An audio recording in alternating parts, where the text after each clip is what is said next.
Sabi ni Senator Bongo na kilalang kaalyado ng pamilya Duterte, maski raw siya ay tinanggalan din ng PNP ng security detail. Yan. Pati si Bongo, si Senator Bongo, tinanggalan ng security. At ito po ay hindi isolated case. Uulitin ko po, dahil may mga kakilala kami na malapit at na mga dating sekretary at malapit kay PRRD, tinanggalan po ng security. Uulitin ko, ako ba ay nagsasabi ng fake news o may katotohanan? Bakit pinagtatatanggal nyo mga security? Ba't hindi nyo pagtatanggalin yung mga security na itong mga talamak na mga buhaya dyan sa mga kampon ni Tamba? Bakit pag Duterte tinatanggalan nyo na security? Napakadelikado niyan ha. Sino ba? Tanong ko sa inyong mabuti. Pati sa manunood ng replay, ilagay ninyo. Sa panahon ngayon, sino ba ang delikado?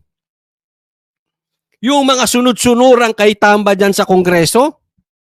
O yung malalapit sa Duterte? Bakit yung malalapit sa Duterte na sila naman talaga ang delikado, sila ang tinatanggalan ng security?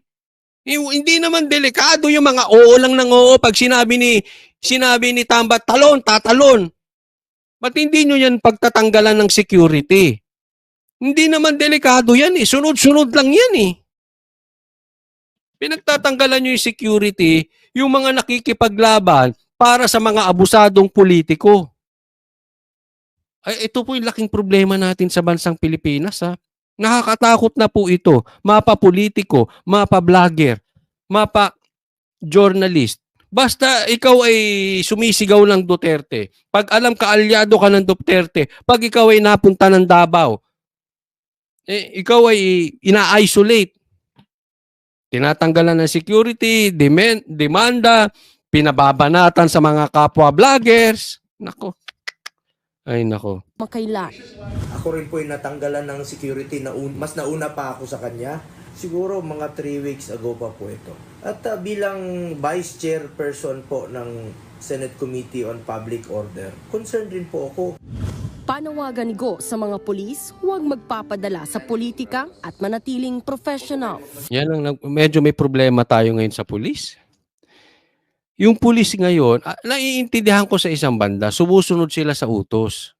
Pero kailan kayo maninindigan? Tatandaan po natin, ang unang responsibilidad ninyo ay ipagtanggol, proteksyonan ang mga taong hindi kayang proteksyonan ng kanilang sarili. Ang unang responsibilidad ng mga pulis ay para sa bayan, hindi sa mga iilang mga politiko. Kailan kayo maninindigan mga pulis? Hindi po ako nagtatawag ng rebellion, ha? Ang sinasabi ko lang, pag mali naman sana yung utos, gaya mismo sa chief nyo. Galing mismo sa chief nyo, pag ang batas ay batas. Pagka mali na yung utos at hindi na naaayon sa batas, hindi ka naman dapat sumunod. Halimbawa, yung ginawa, sinaktan yung mga taga kay OJC. Yan ba ay naaayon pa sa batas? Sumunod ka up to the point na naaayon sa tama. Yung ginawa sa kay OJC, tatandaan po natin dalawa yan. Yan ba ay naaayon sa Diyos? Yan ba ay naaayon sa batas? Pag nilalabag mo na yung dalawang yan, mali ka na. Mali ka na.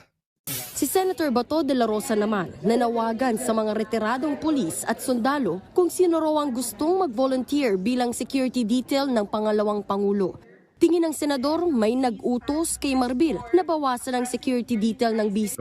Tingin ni Bato may nag-utos para bawasan ang security ni BP Sara. Sino nag-utos? Alam ko naman si Chief NP, hindi naman yan siya mag-decision ng gano'n kung wala instruction.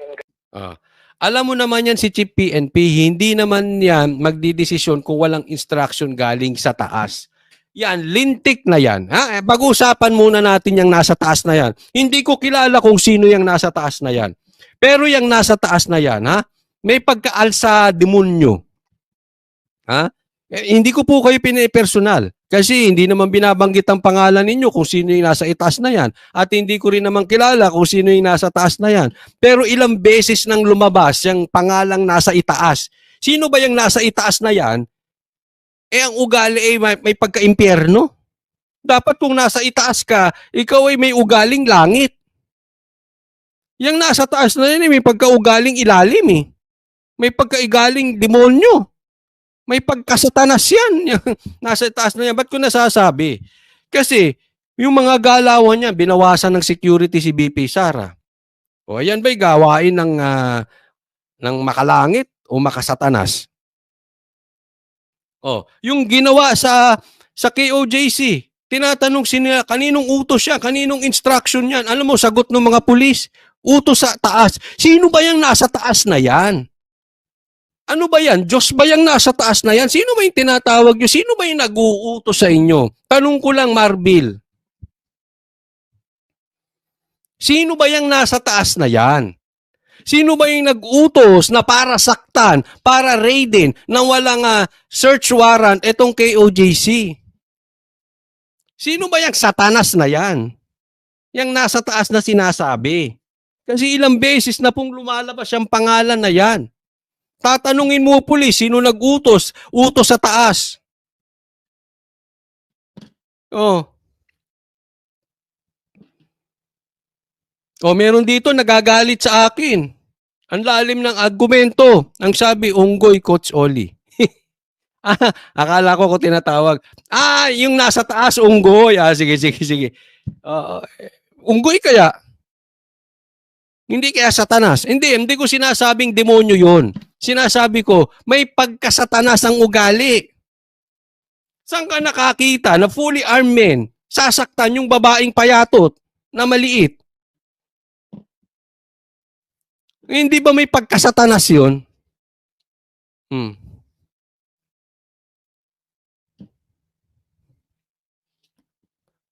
Ma-interview nga, Senator Bato, sino ba yung nasa taas na yan? Nang pababain natin. Mali-mali ang desisyon sa buhay eh. Sa taas, hindi naman basta-basta ang chipinti ka, tapos natanggalan mo ng security yung number 2 official ng Pilipinas. Di ba? Number 2, tatanggalan mo? Sino ba yan? O kayo ba, kilala nyo? Kayo, baka naman hindi nyo kilala. Kasi ako hindi ko kilala eh. Pakilala nyo sa akin niya kung sino yung may pagkaalsa, may pagkaastang satanas. May pagkaastang Diyos eh. Pero hindi gawain ng Diyos yun eh. Kasi patas ang Diyos eh. Ito may pagkaastang satanas. Itong nasa taas. Nang tanungin ng News 5 kung sino ang tinutukoy ni De La Rosa na nag-utos kay Marbil, ang sagot niya lang, To whoever is above him, either above him or somebody that is controlling him. So, baka asawa. Hindi. Tinatanong kung sino ba yung nasa taas na yan. Either above him, o di mas mataas sa kanya, pwede. Or controlling him. Sino bang kumokontrol? Minsan asawa eh. Di ba? May mga ganyan eh. Di ba? Akala mo, desisyon niya. Yung pala, desisyon ng asawa. Hindi ko po sinasabing under desire si Marbil. Tinatanong lang namin eh. Somebody that is controlling him. Sino ang kumokontrol na may pagkaala satanas? Wala tayong pinipersonal Yung gawain pong tinitira natin, hindi yung katauhan. Kasi may pagkasatanas talaga yung paggagawa nun. Sino? Hindi ko sinasabing sino pa ba? Di ba? Siguro yung malalapit sa kanya. Di ba? Sino bang makakakontrol sa kanya? Sino bang nakakakontrol sa isang tao? It's either, ito, mga pagpipilian. Mas mataas sa'yo posisyon. Asawa mo. Magulang mo. Kapamilya mo. O droga. Pwede. Hindi ko sinasabi si Marbil Ang sinasabi natin yung may influence. May influence ang droga sa buhay ng tao. Oo. Kita mo yung mga nagdodroga kung mali-mali ang ginagawa. Di ba? Influence yan. Kasi hindi na diniretso ni Senator Bato nang alam na natin kung sino yung nasa itaas na yan. that could be the most possible situation. Tulad ni Senator Bato, nanawagan din si Senator Robin Padilla sa mga gustong maging bahagi ng security detail ni VP Sara. Ito, may mga nananawagan na si Senator Bato at saka si Senator Robin Padilla. Yung mga retired na gustong proteksyonan ng libre. Si BP Sara, walang sahod. Mag-volunteer. Ito naman si Robin Padilla, yung mga dating rebelde na nagbalik loob na. Baka pwede kayo mag-volunteer para protektahan si BP Sara. Ako naman, pwede rin. Magbo-volunteer ang Banateros. Kaya lang, hindi naman kami, hindi naman kami pulis. Hindi naman kami retiradong pulis o sundalo. Hindi naman kami kasama dito sa mga rebelde. No, pero kung mananawagan si BP Sara at magbo-volunteer, kayo ba Banateros magbo-volunteer? Oo, yes po. BP Sara, ako'y sigurado magbo-volunteer yung mga kasama ko. Ako'y dito lang sa bahay, ha? hindi. Joke lang, ha? Pagka nag-volunteer yung mga kasama ko, volunteer na din ako. Wala namang problema. Bantayan natin si BP Sara. Libre po yan. Walang bayad. Hindi kami manghihingi ng pang-hotel. Ganun. Hindi kami manghihingi ng pang-eroplano. Wala kaming hihingin. Basta libre. Ha? Sabi nga, protect BP Sara. Hindi, alam mo, seriously, delikado po ang buhay ni BP Sara, ha? Nanganganib siya dito. Tatandaan po natin, alam na alam ng taong bayan, alam na alam ng gobyerno na nagsasalita na po si BP Sara. At matagal ko na pong sinasabi doon sa live ko, ako mismo, in my opinion, maraming katulad ko na nasa gedli lang, nasa gilid lang, nag-aantay ng galaw ni BP Sara. Gumagalaw na si BP Sara. So definitely, bad shot. Maraming nababad shot kay BP Sara. Delikado po ang buhay ni BP Sara. Kasi nagsasalita na po si BP Sara. Kaya po delikado yan. Tapos tinanggalan ng security. Pag may nangyari kay BP Sara, sagutin mo ikaw. Ikaw na nasa taas, na may pagkasatanas, sagutin mo yan ang nangyari dito kay BP Sara.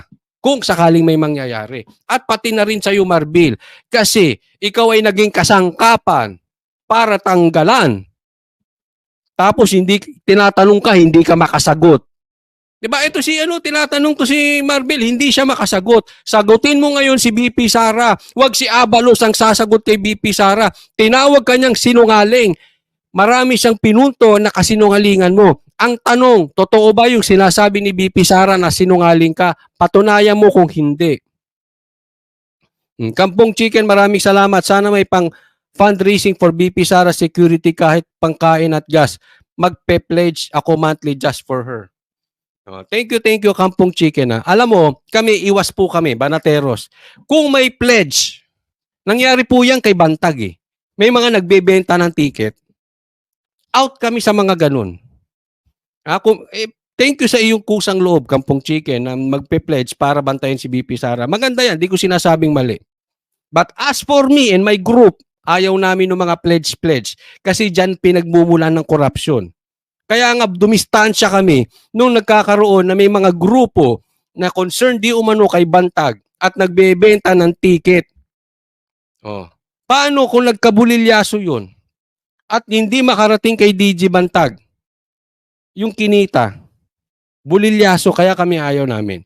Thank you sa kusang loob, Kampong Chicken. Pero sa mga pledge, magbabantay na lang kami. We will volunteer ourselves. Hindi kami manghihingi. Kaya na sabi ko, hindi kami manghihingi ng pang-hotel, pang-eroplano, volunteer. Sabi ko nga, pag magbibigay ka, kailangan may kurot. Kailangan masaktan ka, may sakripisyo. Kasi kung magbabantay ka, pasahod naman kami, tapos may hotel, hindi yung sakripisyo, di ba? Tama po, tama-tama. So, sa mga mga pa-pledge, pass kami dyan. So, tama to sinasabi ni Robin Padilla. Sana may mag-volunteer. Ngayon, kung gusto ninyo, ako suggestion ko lang kung may mga volunteer. Tama naman yung sinasabi ni Kampong Chicken. Idiretso nyo na. Doon sa tao. Diba? Para wala, kasi minsan, tulad nun, halimbawa. Maraming gustong tumulong na yung kay DJ Bantag. Ayaw namin tumanggap ng cash. Sabi namin, kung gusto nyo tumulong, diretso nyo kay Bantag. That time, hindi pa wanted si DJ Bantag. Idiretso nyo sa kanya, wag nyo na padaanin sa amin. Kasi delikado yun eh. 'Di ba? Ayaw naming mapunlaan pa dyan. Yung mga gustong tumulong, ako suggestion ko lang, especially sa mga OFW, pag meron kayong gustong tulungan, wag nyo nang idaan sa tao o sa vlogger. Diretso nyo ron. Di ba? Mas maganda yun, mahirap kasi. Yan, sabi ni Black Mama, direct sa Office of the Vice President. Correct. Pero protektahan na natin si BP Sara.